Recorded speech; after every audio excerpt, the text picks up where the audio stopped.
Nursing করতে কত টাকা লাগে জানো? বলছে আমায় কিছু টাকা দিতে পারবি? তাহলে তুমি আজকে একটা ডিসিশন নিয়ে নাও দীপ। হয় তুমি আমার ঝামেলা মানে তোমার বোনকে নিয়ে থাকবে, আর নয়তো তুমি শুধু আমার সাথেই সংসার করবে।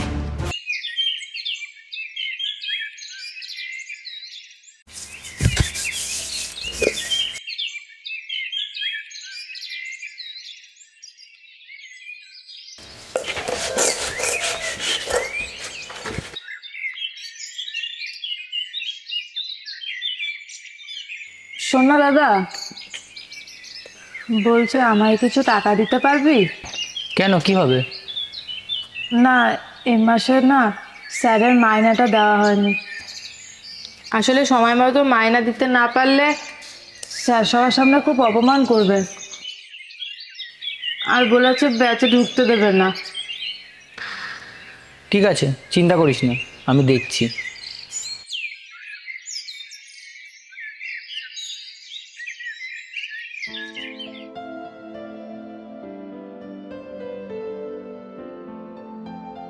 আচ্ছা, এভাবে আর কতদিন চলবে বলো তো দীপ? এবার তো একটা ভালো কাজ খুঁজতে হবে নাকি? আরে চিন্তা করো না, সব ঠিক হয়ে যাবে। আমি কিছুদিন পর একটা ভালো কাজ খুঁজে নেব। সেদিনটা যে কবে আসবে তার অপেক্ষাতেই বসে আছি। সামনের মাসে যে আমার জন্মদিন, সেটা মাথায় আছে তো, নাকি সেটাও ভুলে গেছো? আচ্ছা শোনো, এবার কিন্তু আমার সব থেকে ভালো গিফটটা চাই। ভালো গিফট? আমি কি তোমার জন্মদিন কখনো ভুলেছি?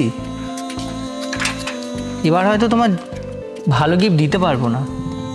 দিতে পারবে না? কেন বলো তো? এরকম তো কখনো বলোনি আগে। কি হয়েছে দীপ? আসলে বোনের এ মাসে মায়নাটা দিতে পারিনি, কিন্তু তোমাকে প্রমিস করছি এর পরের বছর তোমাকে সব থেকে ভালো গিফট দেবো। ও ঠিক আছে, তুমি তাহলে তোমার বোনের মায়নাকেই দাও, আর পরের গিফট নয় পরে দেখা যাবে। আরে তুমি রাগ করছো কেন? সামনের বছর তোমাকে সব থেকে ভালো গিফট কিনে দেবো। চলো।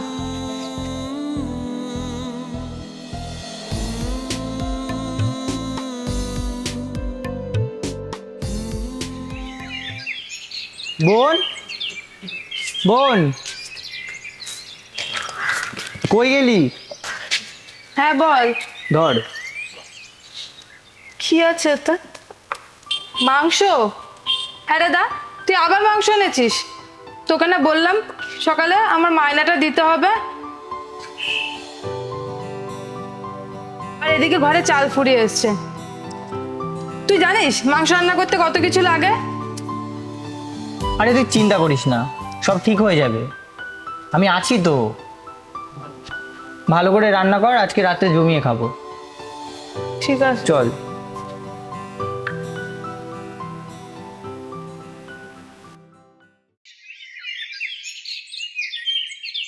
কি হয়েছে দীপ? তোমাকে এত চিন্তিত লাগছে কেন?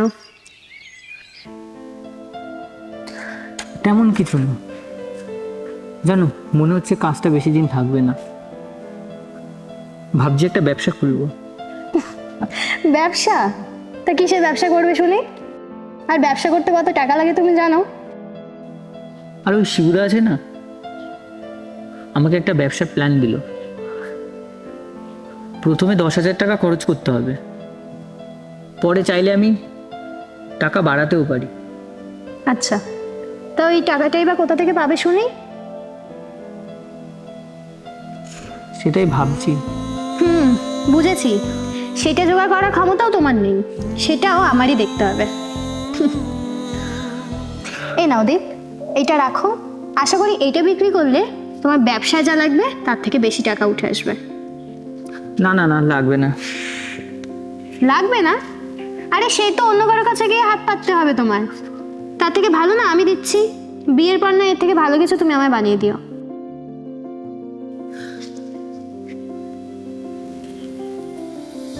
আরে দাদা, এটা কে রে? এটা আমার বান্ধবী। ও শুধুই বান্ধবী? তুমি তোমার বোনকে বলোনি দীপ আমি তোমার কে হই? না আসলে থাক দীপ, আমি বলে দিচ্ছি, আমি হলাম তোমার দাদার ফিয়ন্সি, মানে হবু বউ। ও তাহলে তো তুমি আমার বৌদি, তাই তো? হোয়াট বৌদি? না, দাদার বিয়ে হলে তাহলে তো তুমি আমার বৌদি হচ্ছ। সে যখন হবে তখন দেখা যাবে। তা দীপ, বোনের তো অনেক বয়স হলো, বিয়ে দিচ্ছ কবে?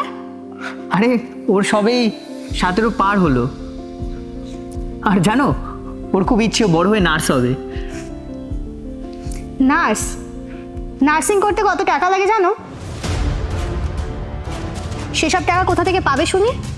আর চারিদিকে ডাক্তার, নার্স এইসব নিয়ে যা শুরু হয়েছে, তোমার বোন রাত পর্যন্ত ডিউটি করতে পারবে তো? সেটা ভগবানের উপরে, আমার হাতে তো কিছু করার নেই। সে তোমাদের ভাই বোনের ইচ্ছে। তবে হ্যাঁ, বিয়ের পর কিন্তু আমি এইসব ঝামেলা নিয়ে থাকতে পারবো না। ঝামেলা? কার কথা বলছো তুমি? আমার বোন তোমার ঝামেলা? সেটা যদি তুমি বুঝে থাকো তাহলে তো ভালোই। শোনো সাথী, তোমাকে একটা কথা বলি, আমাকে নিয়ে থাকতে হলে তোমার এই ঝামেলা মানে আমার বোন, তাকে নিয়েও থাকতে হবে। তাহলে তুমি আজকে একটা ডিসিশন নিয়ে নাও দীপ। হয় তুমি আমার ঝামেলা মানে তোমার বোনকে নিয়ে থাকবে, আর নয়তো তুমি শুধু আমার সাথেই সংসার করবে।